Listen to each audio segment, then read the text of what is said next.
Ya, assalamualaikum teman-teman. Jumpa lagi bersama saya Ardi yang pastinya di Sinau PC. Dan di video kali ini kita mau coba tes singkat aja ya, sekaligus review lah sebuah cooler air tower dari brand PC Cooler, yaitu PC Cooler Paladin X400 yang white, yang versi ARGB, dengan harga sekitar ya 200 ribuan, nggak sampai 300 ribu lah ya. Kira-kira seberapa sih gain atau peningkatan performanya, terutama kalau kalian cuma pakai prosesor kelas bawah seperti Intel Core i3 gitulah ya. Dan kira-kira bagaimana sih perbandingannya kalau kita cuma pakai Intel stock cooler bawaan ini aja, stock cooler bawaan Intel yang baru ya, ini namanya Intel stock cooler yang Luminar namanya. Dan secara bobot ini lebih berat juga. Jadi sebenarnya stock cooler Intel yang baru ini sedikit lebih proper dibandingkan stock cooler Intel yang lama. Nah, kita bisa juga lihat di sini juga untuk platnya di sini udah pakai tembaga juga, beda dari yang lama-lama yang masih pakai aluminium biasa. Dan juga secara bobot heatsink ini juga lebih berat, dan dari sisi desain pun yang stock cooler Intel Luminar ini pun lebih ya bagus lah desainnya daripada stock cooler Intel yang lama, apalagi yang stock cooler Intel jadul gitu. Nah, jadi dengan kalian mengeluarkan uang sekitaran 200 atau 300 ribu, 200 ribu lah, nggak sampai 300 ribu, untuk kalian beli stock cooler, bukan stock cooler, third party cooler macam PC Cooler Paladin X400 ini, kira-kira seberapa worth it sih ya. Nah, jadi sebelum kita masuk ke bagian testing pengujiannya, kita coba dulu unboxing kira-kira apa aja sih yang ada di dalam cooler dari PC Cooler Paladin X400 yang versi ARGB ini.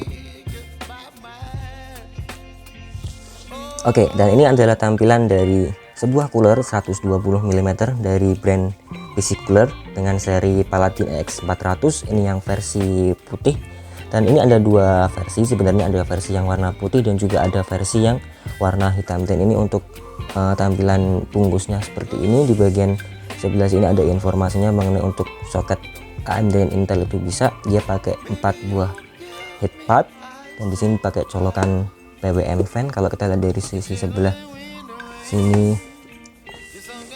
Dan dari sebelah sini nih ada sebuah informasi mengenai spesifikasi atau tinggi dari cooler ini. Untuk tingginya sendiri kita bisa lihat di sini adalah 157 mm. Jadi pastiin buat teman-teman yang mau pakai CPU cooler ini, CPU clearance dari casing kalian itu bisa masuk gitu. Jadi kalau ada casing yang CPU clearance-nya itu sekitaran 150 aja, jadi kemungkinan besar kalian nggak akan bisa pakai cooler yang satu ini, karena ketinggiannya ini minimal adalah 157 mm. Jadi minimal casing CPU clearance yang bisa kalian pakai adalah casing dengan CPU clearance 160. Oke, jadi langsung aja kita buka di sini. Nah, di sini ada stiker garansi di sini dari IMD. Di sini ada garansi sekitar 2 tahun garansi ya kalau nggak salah. Nah, sekarang langsung aja kita buka kira-kira isi penjualannya kita dapat apa aja.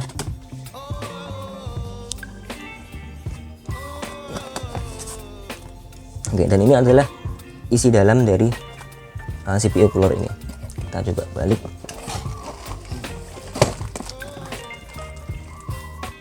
Oke, kita singkirkan dulu.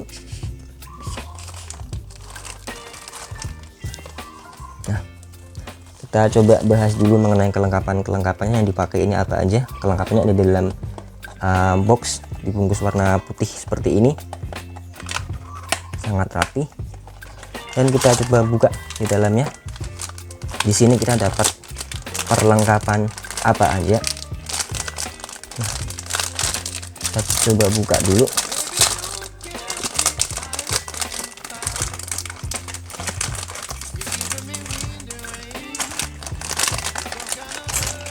Oke, yang pertama pasti kalian di sini dapat sebuah buku petunjuk atau manual penggunaan. Jadi buat kalian yang belum pernah pakai CPU ini, sangat disarankan banget buat kalian untuk bisa baca buku panduan ini. Ya, kalau kalian belum punya referensi cara pasangnya di YouTube, kalian bisa ikutin cara pemasangan yang ada di buku panduan ini. Oke, selanjutnya di sini ada backlightnya ya, dikasih backlight dari CPU coolernya. Di sini backlightnya bisa teman-teman pakai baik di Intel maupun di AMD. Untuk ukurannya nanti bagaimana teman-teman bisa sesuaikan dengan yang ada di sini buku panduan. Nah, untuk yang ini adalah bracket kalau kalian mau pakai CPU Intel. Jadi kalian pakai yang warna putih seperti ini, ada tulisan Intel bracket. Nah, kalau teman-teman mau pakai dari brand AMD, ini juga disediakan khusus yang berwarna oranye di sini, AMD bracket. Nah, sekarang kita lihat di sini ada satu lagi. Nah, kalau teman-teman pakai yang ini untuk soket Intel selain 1700. Kalau teman-teman pakai Intel generasi ke 12, 13, 14, maka teman-teman pakai yang kayak gini. Untuk bautnya tetap ambil dari sini, tapi untuk cincin bracketnya ini teman-teman ambil dari yang ini, Intel LGA 1700. Tapi kalau teman-teman masih pakai Intel Gen 10 ke bawah, teman-teman bisa pakai bracket yang dari ini semua. Dan di sini kita dapat apa yang namanya pengunci buat fan ke heatsinknya nanti. Oke, ini untuk perlengkapannya seperti ini. Oh iya, dan lupa di sini teman-teman dapetin sebuah pasta bawaan dari CPU coolernya, dan ini udah bukan sasetan lagi. Ini dapat suntikan ya lumayan sekitaran 0,5 gram. Ya lebih bagus lah daripada yang biasanya hanya pakai sasetan aja gitu ya. Ini bisa dipakai di jangka waktu yang lebih lama juga. Oke, dan selanjutnya kita bahas mengenai isi utama paketnya, yaitu ada di sini kita dapat sebuah fan untuk CPU coolernya. Di sini warna putih, dan nanti di sini ada LED-nya.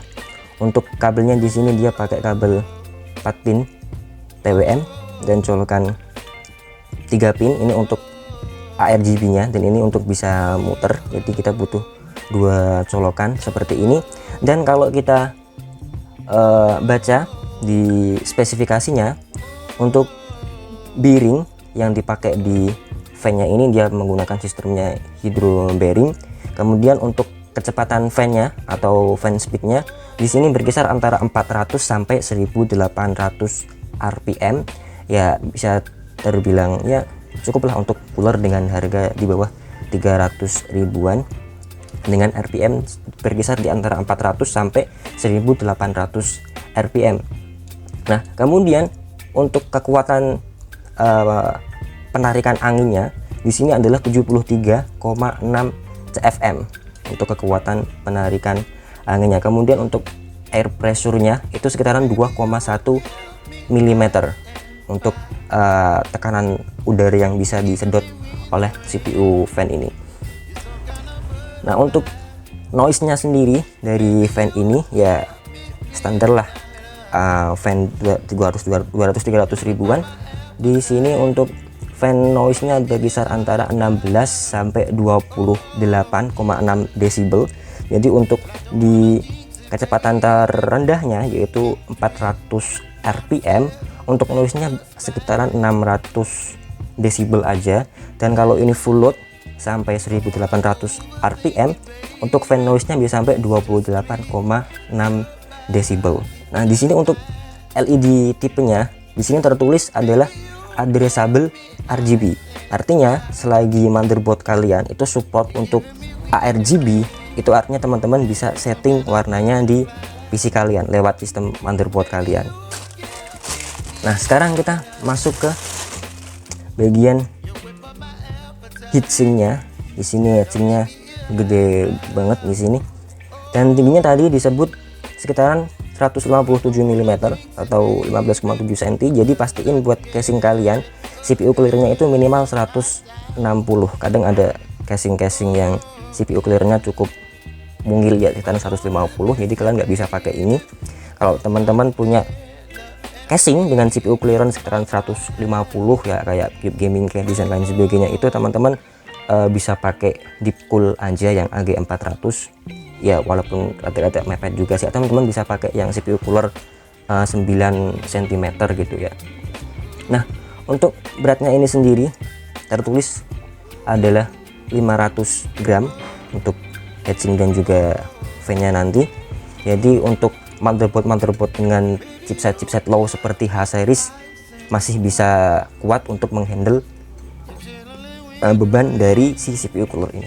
Nah, sekarang kita lihat ke bagian bawah. Di sini untuk heatsinknya dia pakai 4 buah heat pipe seperti ini, dengan bagian bawahnya atau covernya ini adalah tembaga kayak gini ya, bisa dibilang halus potongannya.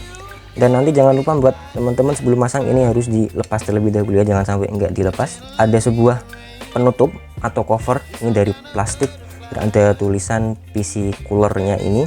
Dan kalau kita lihat sepertinya ini tulisannya tidak menampilkan RGB, jadi yang RGB hanya di fan-nya aja.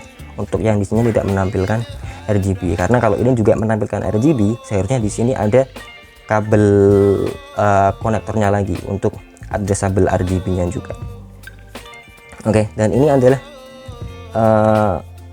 isi paket penjualan dan juga penjelasan singkat mengenai CPU cooler dari PC cooler Paladin X400 ARGB yang versi white.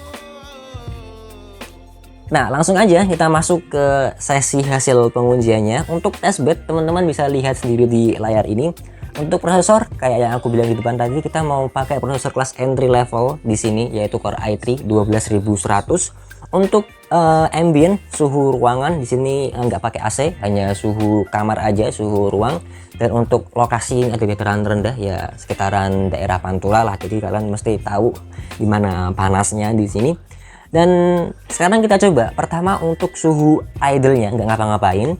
Itu untuk stock cooling minimumnya ada di angka 44 derajat, dan untuk maksimumnya itu ada di angka 57 derajat. Dan untuk average-nya ini ada di angka 50 derajat Celcius ya. Dan kalau kita pakai PC cooler Paladin X400 yang white RGB, untuk suhu minimumnya itu turun sampai 25%, jadi 35 derajat. Untuk maksimumnya itu turun 32%, yaitu di 43 derajat. Dan untuk average-nya itu turun 35 derajat di angka 37 derajat.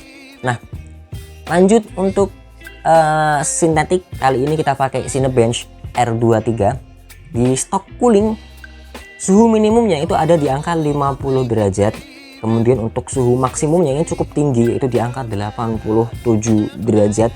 Dan untuk average-nya itu di 79 derajat. Nah, kalau kita pakai PC cooler Paladin X400 yang white ARGB, untuk suhu minimumnya itu turun 35%, yaitu di angka 37 derajat. Dan untuk suhu maksimumnya itu ya turun nggak begitu jauh lah, turun ya 15%-an aja, di angka 76 derajat untuk suhu maksimumnya. Cukup jauh juga. Di sini untuk skor singlenya ada di angka 1300-an, dan untuk multicore-nya ada di angka 6500. Dan kalau kita pakai PC cooler Paladin X400 yang white ARGB, untuk single core-nya ini naik sekitaran ya 14 atau 15%-an, yaitu di angka 1500 untuk skor single core-nya. Dan di multicore-nya itu naik 20%, yaitu untuk skornya ada di angka 7900-an CB. Singkat sih sebetulnya, jadi mohon maaf juga karena di sini aku nggak bisa memberikan data yang bisa dikatakan cukup proper untuk diberikan buat teman-teman semua. Jadi kali ini mungkin hanya sedikit gambaran aja mengenai cooler dari PC cooler Paladin X400 yang ARGB yang versi white ini.